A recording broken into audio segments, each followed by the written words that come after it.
السلام عليكم ورحمة الله وبركاته حبايبي الوردانيتو، أهلا بكم في ألعاب الورداني.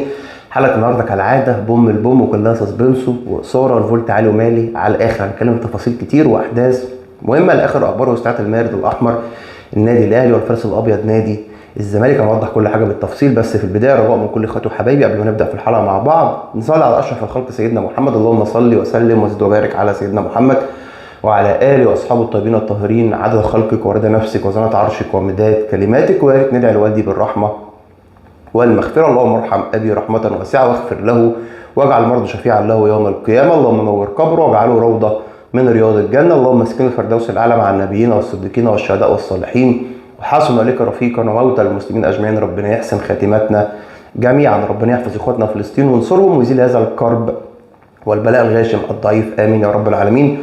وما تنسوش يا حبايبي الوردانيتو فضلا وليس امرا قبل ما نبدا في الحلقه مع بعض اللايك والشير وتعملوا اشتراك في القناه وتفعلوا زر الجرس عشان يوصل لكم كل جديد بننزله. احنا مكملين بفضل الله سبحانه وتعالى ثم دعمكم المستمر لينا وانتوا رزقكم يا حبايبي الوردانيتو. يلا نبدا بسم الله الرحمن الرحيم باخر اخبار واستعدادات النادي الاهلي. مجلس اداره النادي الاهلي بعتوا خطاب رسمي لاتحاد الكره المصري بيطلبوا منهم ان لاعبين النادي الاهلي الدوليين هينضموا في معسكر منتخب مصر استعدادا لتصفيات كاس العالم في مواجهه بوركينا فاسو وغينيا بيساو. امتى؟ لايه؟ لان النادي الاهلي عنده ماتشات في كاس مصر، وطلب من اتحاد الكره ان اللاعيبه الدوليين اللي في النادي الاهلي هينضموا في ميعاد الاجنده الدوليه للاعبين المحترفين. عادي جدا، وده طبعا حق النادي الاهلي. كمان في مفاجأة، نجم خط الوسط بمنتخب جنوب افريقيا وفريق صن داونز تيبوهو موكيينا، لحد دلوقتي تيبوهو موكيينا رافض انه يجدد عقده ويستمر مع فريق صن داونز. فريق صن داونز لسه ما وصلوش لحل تجديد عقد تيبوهو موكيينا لانه في مغالاة في طلباته المادية، وعنده جاله عروض كتير جدا من أندية أوروبية وأندية خليجية. الجديد إن المسؤولين في النادي الأهلي إدارة التعاقدات جددوا المفاوضات مع تيبوهو موكيينا، وعادي جدا ممكن نشوف تيبوهو موكيينا في الصفقات الجديدة للنادي الأهلي في الموسم الجديد في الانتقالات الصيفية. النادي الأهلي ما شاء الله عنده وفرة في لعيبة نص الملعب. اكيد تيبوهو موكيينا هيكون اضافه قويه للنادي الاهلي، خاصه انه من اللعيبه المهاريين نوعيه امام عاشور في نص الملعب ومحمد مجدي قفشه، فاكيد هيكون اضافه قويه. كمان من صفقات النادي الاهلي الجديده، مارسيل كولر استقر انه عاوز يدعم بمصطفى العش ومحمد اسماعيل مدافعين نادي زد، ثنائي دفاع نادي زد، مع برضو في لعيبه من فريق انبي احمد كالوشا والمهاجم احمد نادر حواش ومحمد حمدي اللي بيلعب باك شمال. دول صفقات النادي الاهلي اللي اكيد على الاقل قوي يعني مجلس الاهلي هيدعم بثلاثه او اربعه منهم. في يا جماعه مهاجم غير احمد نادر حواش وغير احمد امين اوفا، طبعا مهاجمين كبار وكل حاجه.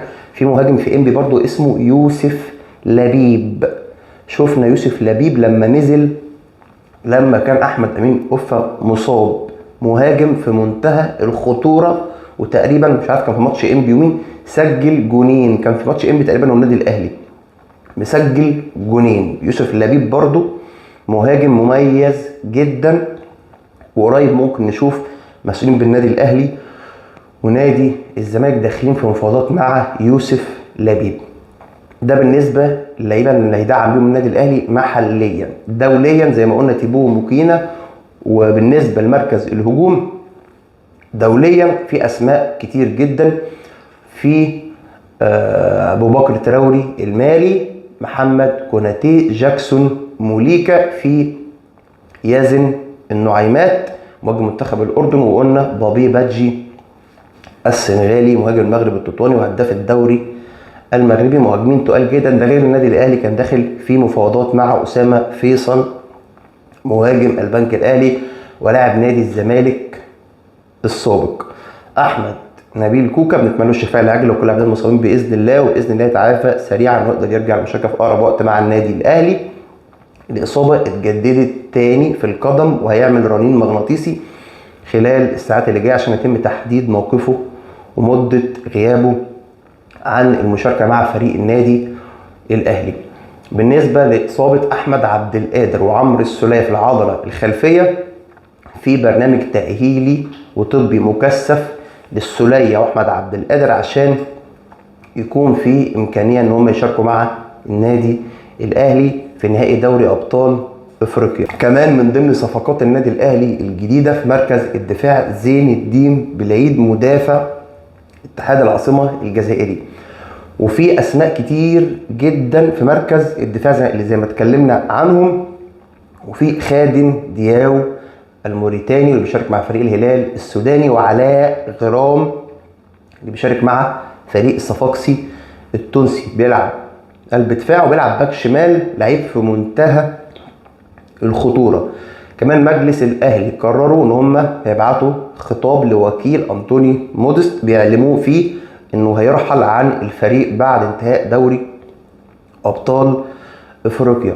ورابطه الانديه نشروا على حسابهم الرسمي بيشيدوا بتألق امام عاشور امام جريندايزر نجم النادي الاهلي، حصل على افضل هدف في الجوله ال21 بالدوري بتصويت الجماهير. واخر خبر للنادي الاهلي، لسه لحد دلوقتي موقف التجديد لعلي معلول مفيش، لسه لحد دلوقتي مجلس الاهلي ما حسمش التجديد لعلي معلول بسبب انه مش موافق تخفيض الماديات اللي بيطلبها علي معلول. طبعا اتكلمنا في الموضوع ده 100 مره، ده حق علي معلول ورافض انه ياخد مستحقاته بالجنيه المصري.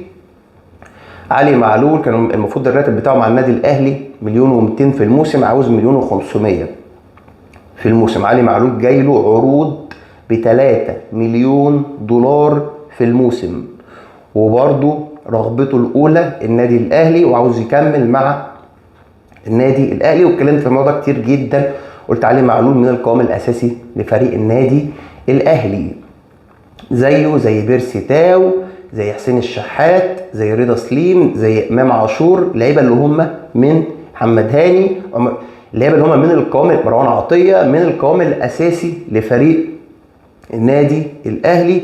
ورحيل علي معلول حتى لما اتدعم لسه عبال ما يتاقلم ويعمل اكيد هيأثر على فريق النادي الاهلي. بالنسبه لاخر اخبار نادي الزمالك، في كلام ان احمد سيد زيزو وعيلته كان في اجتماع بينه وبين احد رجال الاعمال الزملكاويين اللي بيدعموا كان نادي الزمالك، ووقع على عقود تجديده مع نادي الزمالك لمده 3 مواسم. وعقد احمد سيد زيزو نجم الفريق هيكون الاعلى اجرا في الدوري المصري. اكيد طبعا يا رب يكون الكلام ده حصل، لان احمد سيد زيزو اضافه قويه جدا لنادي الزمالك ومن الاعمده الاساسيه لفريق نادي الزمالك ومن القوام الاساسي للفريق. ورحيله خاصه في الوقت الحالي اللي احنا فينا اللي مكفينا ومش مستحملين حاجه خالص، اكيد هيأثر على الفريق بالسلب ويكون ضربه قويه للفريق.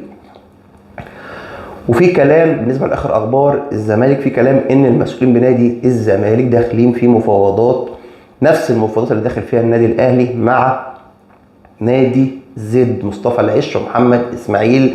الكلام ده نربطه بايه؟ معنى كده ان احنا بقى خلاص مشكله خالد بوطيب خلاص وصلنا لحل فيها، طالما بنتكلم في مفاوضات وبنتكلم في تجديد وبنتكلم في صفقات جديده للموسم الجديد، يبقى معنى كده ان مجلس الزمالك خلاص ضامنين انهم حلوا ازمه خالد بوطيب وجيمي باتشيكو، ومش هيحلوا ازمه القيد لنادي الزمالك. ويا رب يكون ده حصل فعلا ويكون وصلنا لاتفاق مع خالد بوطيب ان هو ويوافق على جدوله مستحقاته.